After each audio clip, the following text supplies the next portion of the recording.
Hey, welcome to the Upload Iceberg. If the upload is the content you see above the water as the viewer, I'll cover the journey and data behind growing a YouTube channel that you can't see in the murky depths below the surface. I'm Dan, and this is episode 11, recorded after hitting 3,500 subscribers on February 3rd, 2024. Today is the 4th, and this will be a short episode. I'm working on a batch of R7 videos. I have it here. We'll spend the bulk of the podcast talking about my experience with this body. But because I've produced no content in this period, we'll look at the analytics real quickly and then get right into the R7 thoughts. The milestone period is from January 7th through February 3rd. This is our 28-day period here, and that's where we hit 3,500 subscribers. And that's kind of a nice, neat, round number. I started this podcast at 2,500, so 3,500 is a nice 1,000 subscribers in here for this particular project. For the thumbnail, I'll probably post an actual picture of the R7, something a little bit closer to a video thumbnail. For the next batch of thumbnails, I think I'm going to do that, make more legit ones. I haven't been notifying subscribers when I post these podcasts. I've ticked that checkbox off during upload. So going to experiment with trying some, just some different thumbnails, more like these recent two, less like this first batch, just so that I can get a good couple handfuls of things to compare click-through rates. First batch with this version of thumbnail, and then second batch with something a little bit more like this, more normal. If we look at our benchmarked analytics period, let's go back here. Dashboard analytics, this is our 28 days. We've got about the same amount of views as last time, almost exactly the same, around 935 views per day. And this is kind of in that long form base mostly, right? 23 and half of those 1,000 are from long, but there is kind of this baseline shorts traffic that I see if we go all the way out to 90 days here, minus the spike. Just kind of have that baseline shorts largely because of the battery grip short itself. That's kind of where views are for this period. We've got 1,200 watch hours, which is the exact same as last time, up to 145 subscribers, down from last period slightly from 150. And if we look at the source of these subscribers, many of them are coming in from the 2024 gear bag video, this Not a Holy Trinity that we spent the whole episode last time talking about. 44 of those 145 coming from that video, and then another big chunk coming from the long-term review of the RF 7200, which I have been using more often recently. Coming back to this R7 body, I've spent a lot of time shooting this 100-400. The 70-200 hasn't gotten my full attention as it would lately as my favorite lens. So good to get back into this, and there will be some more content around this soon. So those two videos account for 75, and then the rest are coming in by the handful and some singletons here. So that's subscriber source. If we go to revenue, that's at 68.31, which is up from 51. I was a little surprised by that. But if you dig deeper, it was as I suspected. CPM and RPM are taking this jump from December to January, and we only have a few days of February, but still trending that way for the moment. There's not a lot of data here, so we wouldn't want to read too far into these spikes, but definitely took a tick up and has been trending up slowly. So that's really where just the extra money is coming from there, and probably the distribution of views on the higher CPM and RPM videos. So AdSense can fluctuate. We've known that. We don't want to count on it, but still nice to see it tick up. Click-through rates are up to 7.6. I think it was 7.7 last time. So just about the same. And AVD ticked up to 303 slightly, but nothing crazy there. And no very clear reason for that few second uptick. Obviously, I haven't posted videos. If we dive a little bit deeper into AdSense, the average day was $2.44. And the high day was the day after the upload of that video. So 531 was actually a little higher than launch day for the Not a Holy Trinity video. And we've got 155 as a low. Videos uploaded this period, you can see nothing, just the podcast that focused on the Not a Holy Trinity gear bag video that talked almost exclusively about that episode and how the distribution of views in the beginning was really high. Beyond that, no content, no shorts, no long form in this last 28 days. I don't feel great about that. That doesn't feel good.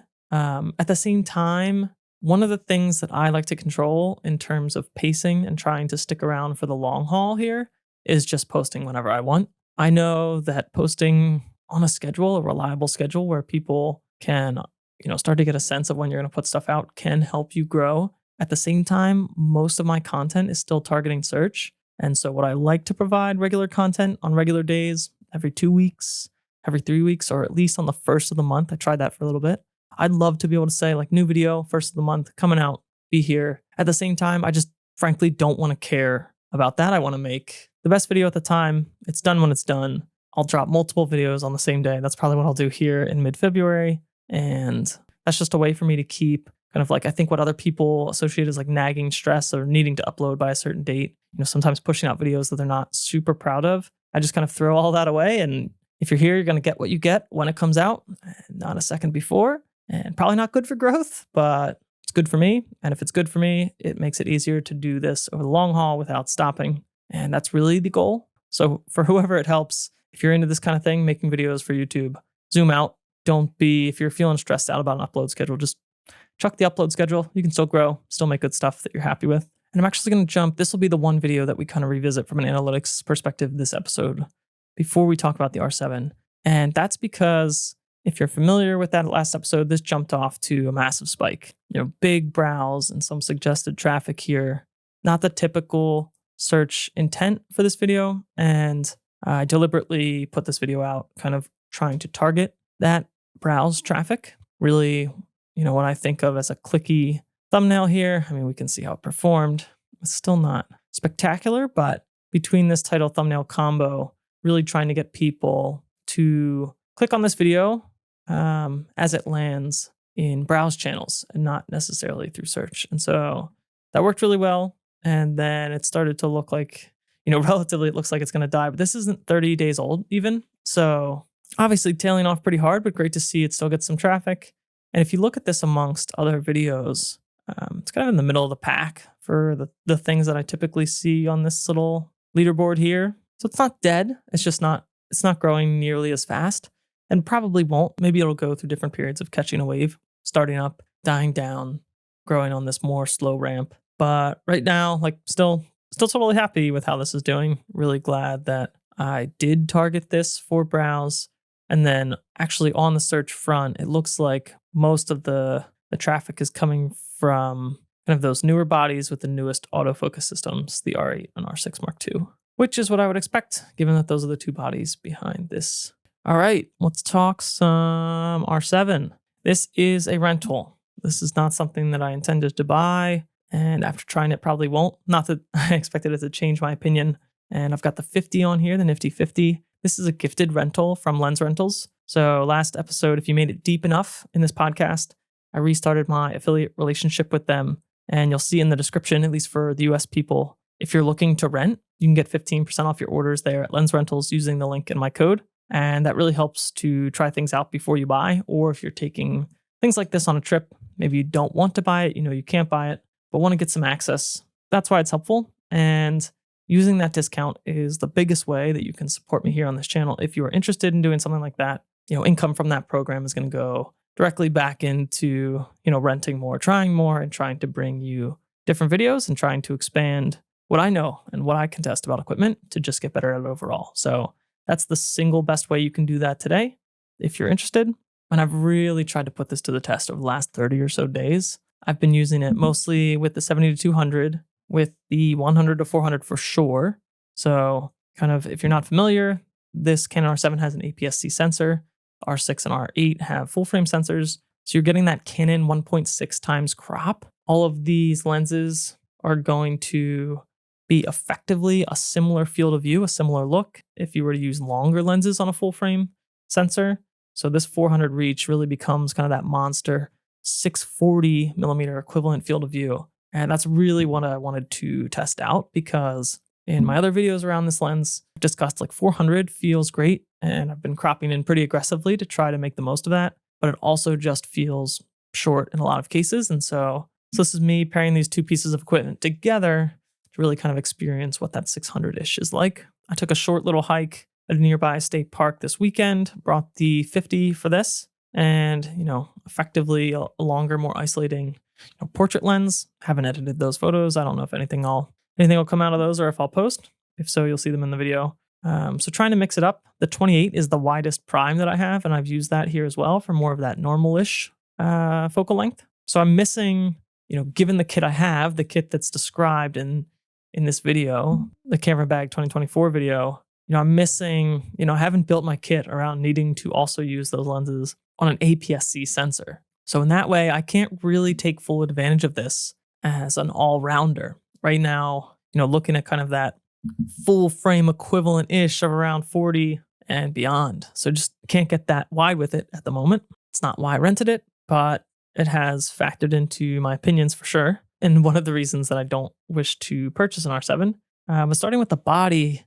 I mean, this is where I try not to get on Canon too hard, but there is some really good stuff. And you've got 2 card slots here, some weather sealing.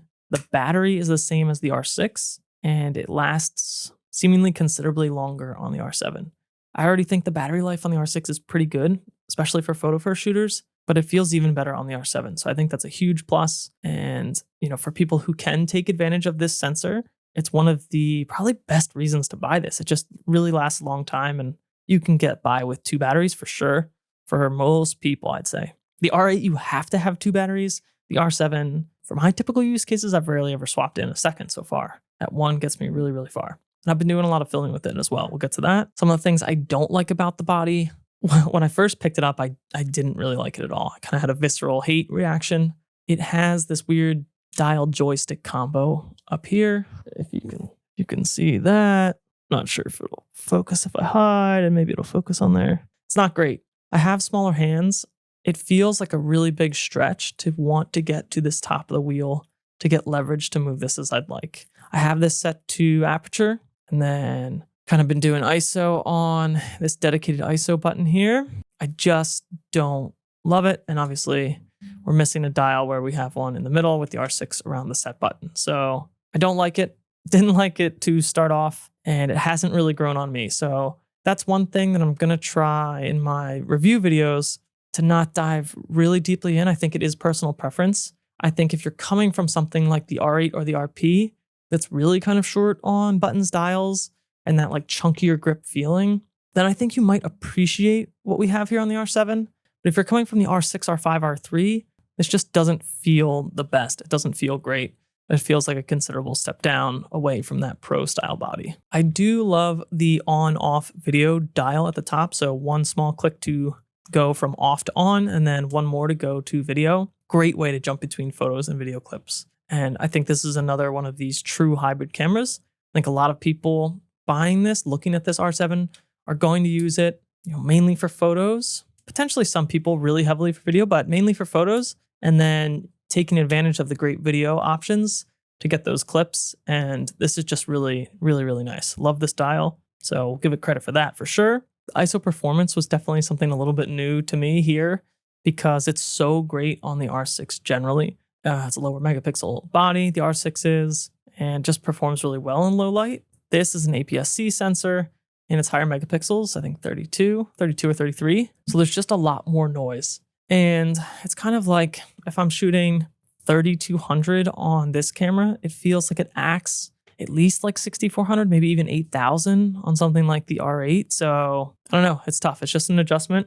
I tend to overexpose, and so I've really tried to get a little bit better when shooting on the R7, trying to nail exposure in camera, because you need to if you want to get the best results. I find when I'm underexposing at 3200, 6400, 8000, and I'm trying to lift the shadows, things fall apart pretty quick and there's just not as much detail. And so even though you have the larger megapixels, it's just hard to like sharpen it or rely on denoise AI. I've gotten better over the 30 days about getting my exposure closer in camera, and that's helped. But you'll definitely notice a lot more noise on this body if you're coming from something like the R6 or R8. The extreme example is I shot some high school basketball this weekend as well, used it with the 7200, and that's a pretty good range when seated in the stands for using the extra reach of the sensor and that 7200. 200 with that reach is almost too close for a lot of things, but the f4 in bad lighting inside when you're trying to keep that 1/800 shutter speed, I think I shot on ISO 8000, like 6400, 8000 the whole game, and they're noisy. They're not terrible. They're not the worst pictures I've ever taken, but they're not quite as crisp as when I used the 7200 f4 on the R6 to shoot hockey. That combo is just much, much more forgiving, and things were much cleaner and easier to clean up. And that was before the AI denoise in Lightroom even came out, years ago at this point. So something to be aware of is that ISO. Again, not a deal breaker. You should expect it kind of given the sensor size, but something to note if you're coming from one of those full frame Canon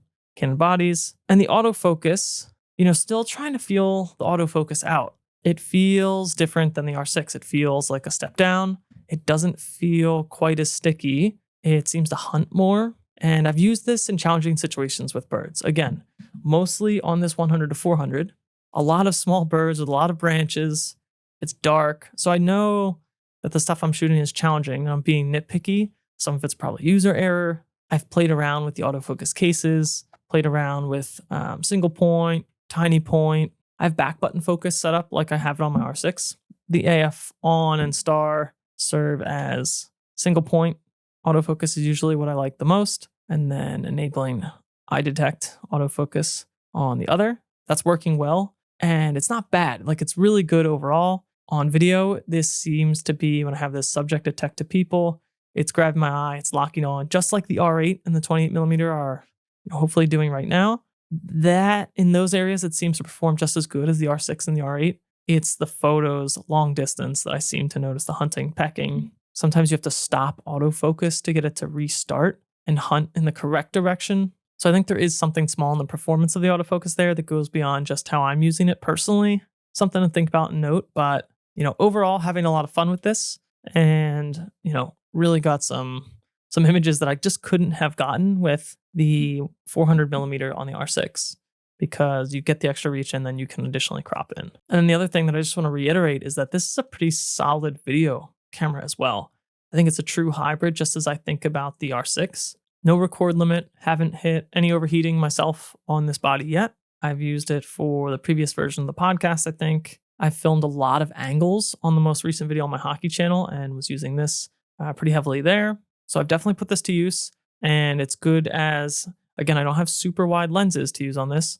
So using this as the punched in view, or when I'm filming this A-roll shot with the R7, moving this tripod back, that gets tricky if you don't have the space. But moving this back a little bit and using that 28mm, I can still get that nice desk shot. The 4K fine that you use in 24 frames per second and 30 frames per second, that looks really great. It's oversampled from the 7K here, so it looks really good. The 4K 60 looks pretty good too. I think the 4K 60 that's most interesting on this camera is actually the 4K 60, I think they call it 1:1. So it actually, if you have your full sensor, it takes the 4K out of the middle of the sensor and crops in an additional, I think it's 1.8. So one area where I use that nicely was with the 100 to 400. I happened upon another bald eagle in this area, not the ones from Colorado. Put this on the R7, had the tripod out, zoomed all the way to 400. So you're getting that 1.6 crop factor all the way to 400. Then I switched to the 4K crop mode and punched in that additional 1.8 times. Like I said, I believe it is. And you're really looking at a long distance. And that's what, I can drop this clip on the timeline. But this is where I'm on the tripod, so this is stable enough because, obviously working with really, really long focal lengths here to get some stability. It's on the tripod, doing a slow zoom on top of that 4K 60 punch in. And this eagle is really, really far away, and you're still managing to get something that looks decent or usable, at least for YouTube. I don't know. I don't know where you're going to use this clip other than a YouTube video, at least for me. It looks usable. It looks decent. Is it the sharpest? No. Is there some noise here? Sure. But I think to get this view is really neat when you're doing it with a relatively affordable camera and you're doing it with kind of a cheap lens. So I think that's where some of the magic's happening in this combo. For, I don't know, around $2,000, you can get just some absolutely monster reach, particularly if you're going to be taking some of these 4K clips. Are they going to be the best in the world? No. Are they pretty good and something that, would have been really hard to get a couple years ago? I think so, at least for $2,000. So that's cool. I'll continue to use this over the next week or so, finalize those videos. So that's kind of the experience notes that I have so far. For upcoming videos, like I mentioned last time, there's one more Recut sponsored video, and that's getting tentative titles, getting views with reviews, kind of my approach to review videos and the process of how I set those up and how I think about things to try to make helpful videos so that they will get seen. And then obviously using Recut when it gets to editing there to really streamline the process and cut time way out of it. And then with the R7, a couple videos that I'm hoping to get out. One that I think will focus on the zooms specifically or mostly. It'll kind of be like a general R7 review, but really the majority of this time has been spent shooting long. So we'll dive into some of those images, before afters like we always do, as I slide across, kind of reiterate all those points that I just went through and finalize kind of my take, my thoughts on those. Then I think I'll probably try to do, I haven't officially reviewed the R6, R8, and I don't know that I will from like a technical or semi-technical standpoint. Again, that's not something I really love, but I think what I will do is compare the R6 versus R7 versus R8, because I think that choice might be hard for some people, and just trying to provide my opinion on where to land with respect to those three bodies, I think might help some people. And if you're someone who shoots with two bodies, obviously, a lot of people will pair the R6 and R7, the R5 and the R7.